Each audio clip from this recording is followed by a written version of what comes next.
इंतजार करते थे राहुल जी कहाँ हैं, और जो नारे लगाते थे देश का बेटा राहुल गांधी और जोड़ो जोड़ो भारत जोड़ो, ये सब लोगों का प्यार मोहब्बत देख के अपनी दर्द का मिल जाता और दर्द को भूल जाता। लेकिन क्या लग रहा है भारत जोड़ो यात्रा से आपने कितना भारत जोड़ा अब तक? आप देख सकते हैं ये अब एक यात्रा नहीं रह गई, यात्रा ने जन सैलाब का रूप ले लिया है, ये एक तपस्या बन गई है। और जैसा कन्याकुमारी से अब दिल्ली तक आप लोगों को पता है कि जो एक्सपेक्ट नहीं किया जाता है, एक्सपेक्टेशन से ज्यादा भीड़ हो रही है, जन सैलाब उमड़ रहा है और लोग प्यार से राहुल जी को देख रहे हैं। देश का मेरा बेटा कहाँ है, माताएं ऐसे पूछती हैं, उनकी आंखों में आंसू आने लगते हैं, क्योंकि वो जान रहे हैं कि देश का भविष्य राहुल गांधी है और एक राहुल गांधी ऐसा है जो देश को बचा सकता है। इन फासिस्ट ताकतों से देश के बेरोजगारों को रोजगार दिला सकता है, युवाओं के भविष्य को, महिलाओं की सुरक्षा, किसानों की सुरक्षा सब राहुल जी कर सकते हैं, देश के संविधान को बचा सकते हैं, लोकतंत्र जो आज हाशिए पर है लोकतंत्र को बचा सकते हैं। आप इसको किस तरीके से देखते हैं कि अब जो स्वास्थ्य मंत्री उन्होंने चिट्ठी लिखी राहुल गांधी सरकार? देखिए आपको पता है ना कि जब इनका इलेक्शन लड़ना होता है तब कोरोना में इलेक्शन लड़ते हैं और कोई सोशल डिस्टेंस मेंटेन नहीं होता है, सभी ने देखा है, देश ने देखा है। और जब किसान आंदोलन चल रहा था तो उस टाइम भी ये कोरोना का नाम लेकर उसे रोकना चाहे थे, है ना, लेकिन सच्चाई ये थी कि किसान आंदोलन में कहीं भी कोरोना नहीं था।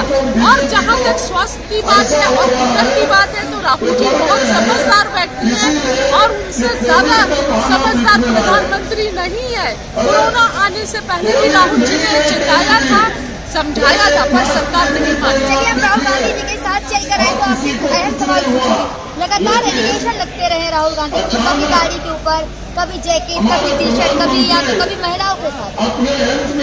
देखिए बात ये कि सत्ता में बैठे लोग जो हैं राहुल जी के लोकप्रियता से करते हैं, उन्होंने बहुत पैसे खर्च करके और पूरा एक सिस्टम बैठा रखा था दिन रात राहुल जी की छवि को खराब करने में। अब देश की जनता ने राहुल जी की असली छवि को देख लिया है, समझ गए हैं कि ये लगातार झूठ परोसा गया है, यही देश का असली नेता है, यही देश का हीरो है जो कन्याकुमारी से कश्मीर तक उनके लिए चल रहा है। तो इससे जो राहुल जी की लोकप्रियता से डर गई है सरकार। आप डर गई, लेकिन सरकार कह रही थी अपनी सभी सुधारने के लिए यात्रा निकाली। अच्छा तो सरकार भी तो बहुत कुछ कर रही है, वो भी चले, मोदी जी भी चले कन्याकुमारी से कश्मीर तक, हमने कहाँ मना किया है। ये देखिए इस तरह की बातें बोलकर लगातार हमारी यात्रा को बदनाम करने की कोशिश की जा रही है। जिस तरह किसान आंदोलन को बदनाम करने की कोशिश की जाती थी, आप लोग देखते थे कि किसानों का आंदोलन उठ गया, खत्म हो गया, ये तो झूठे किसान है, ये तो खालिस्तानी है, टुकड़े टुकड़े गैंग वाले हैं। जो भी इनसे सवाल करेगा सत्ता से वो सिर्फ इल्जाम लगाएंगे, जवाब देने के बजाय डरती है ये सरकार झूठे इल्जाम और देश को बरगलाने और टकराने का काम करती है। लगातार आजकल जो राजनीति चल रही हो कलमों पर हो रही है, देखिए अगर काम नहीं करेंगे तो देश की जनता को तो किसी चीज में उलझाना है ना, तो जाहिर सी बात है वो भगवा रंग में उलझाएंगे, मंदिर की बात करेंगे, मस्जिद की बात करेंगे, धर्म की बात करेंगे, नमाज की बात करेंगे, अजान की बात करेंगे। मेन जो मुद्दे हैं मुद्दों पे चर्चा नहीं होगी, विकास पे बात नहीं होगी, महंगाई पर बात नहीं होगी, महिला सुरक्षा पर बात नहीं होगी, रोजगार पे बात नहीं होगी। सुरक्षा की बात की आपके पीछे ठीक वही नाच रहा है जहाँ से लगातार मोदी जी भावुक हो जाते हैं। भावुक होना और देश में महिलाओं के लिए कुछ करना, कथनी और करनी में हमारे प्रधानमंत्री का बहुत फर्क है। जो कहे वो करे तो कोई बात ही नहीं है, लेकिन आप सब जानते हैं कि कभी भी मोदी जी महिला सुरक्षा पर नहीं बोले, नहीं रोके, अपने बलात्कारियों को नहीं रोके, कभी ये नहीं बोला कि आप महिला को सम्मान दो, हर बात पर चुप्पी बनाए रखी, चाहे महिला को प्रताड़न की बात हो या लखीमपुर खीरी जैसी घटना जहाँ पर लखीमपुर खीरी में जब किसानों पर टायर चढ़ाया गया तब चुप रही सरकार और मनीषा वाल्मीकि जैसी बच्ची का जब रेप होता है अपन चुप रहे, हमेशा चुप रहे, तो फिर किस बात का क्या महिला सुरक्षा भाव को मतलब क्या? पठान मूवी को किस तरीके से देख रही, जिस तरीके से उसमें दीपिका पादुकोण के कपड़ों को लेकर? ये सब कुछ भी नहीं है, सब मूवी वैसी ही आती है, लेकिन ये सिर्फ एक देश की जनता महंगाई पर बात न करे, युवा रोजगार न मांगे, इससे बहकाने के लिए इन चीजों को उठाया जा रहा है।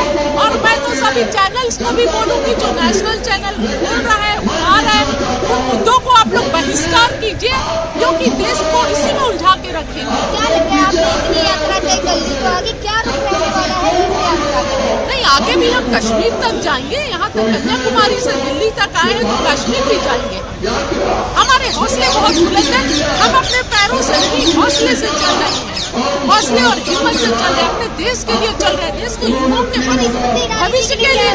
स्मृति ईरानी जी के लिए क्या कहना चाहिए? दिल्ली की वही सड़कें जहाँ पहले स्लेटर लेकर इन्हीं सड़कों पर धरना करती थी। देखिए क्या बोले ऐसे बेशरम और नौटंकीबाज लोगों के बारे में।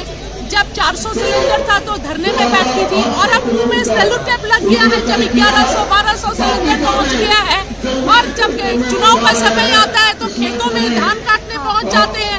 ऐसे ही जब सिंगू बॉर्डर पर और पूरे दिल्ली को किसानों ने घेर रखा था तो कोई बेशर्मों ने कुछ भी नहीं बोला, किसानों का दुख दर्द बांटने नहीं आए। जब किसान आत्महत्या करते हैं तब कुछ नहीं बोलते। तो इन लोगों के कथनी और करनी में फर्क है, जुमलेबाजी करती है, पूरे जुमलों पर टिकी हुई सरकार है। और उसके एक मंत्री महिला होने के नाते, ठीक आपने बोला, कभी महिलाओं पर अत्याचार होता है, बलात्कार होता है, तो क्या कभी बोलती है स्मृति ईरानी महिला होने के नाते? कभी एक दिन भी रोष प्रदर्शन किया है? जब उनकी बेटी का केस हुआ था तो देखा नहीं आपने किस तरीके से? सिर्फ अपनी बेटी, ये सारी देश की बेटियां किसकी बेटी हैं? जिन्होंने उन्हें चुनकर भेजा है पार्लियामेंट में, जनता ने मैंडेट दिया है, ये कि बच्चियां किसके पास जाएंगी, ये महिलाएं किससे पूछेंगी, किससे सुरक्षा मांगेंगी, आप बताइए। लेकिन आप चलिए महिलाओं की बात करें, बयान याद आ गया, बाबा रामदेव ने कहा था कि मुझे महिलाएं बिना कपड़ों के ही अच्छी लगती है। अब आप देख लीजिए, उस पर तो कोई बवाल नहीं हुआ ना। अब ये सत्ता में बैठे लोग कितना धर्म वाले हैं, ये सिर्फ पाखंड करते हैं, धर्म को मुद्दा बना के सत्ता में बने रहना चाहते हैं और देश की जनता को लगातार बहकाते हैं। बाबा रामदेव के इतने गंदे अपशब्द पर कोई दिक्कत नहीं हुई नेशनल मीडिया को, न किसी भी ये को, लेकिन मूवी पर तो इससे बहकाना चाहते हैं, बरगलाना चाहते हैं, मुख्य बिंदु से, मुख्य धारा से हटाना चाहते हैं। लास्ट वीडियो में जनता से क्या कहना चाहेंगी भारत जोड़ो यात्रा के लिए? देखिए, मैं जनता से ये बोलना चाहूंगी कि आइए और भारत जोड़ो यात्रा में जुड़िए और अपने देश के लोकतंत्र को बचाइए, संविधान को बचाइए, युवाओं के भविष्य को बचाइए और राहुल जी का साथ दीजिए।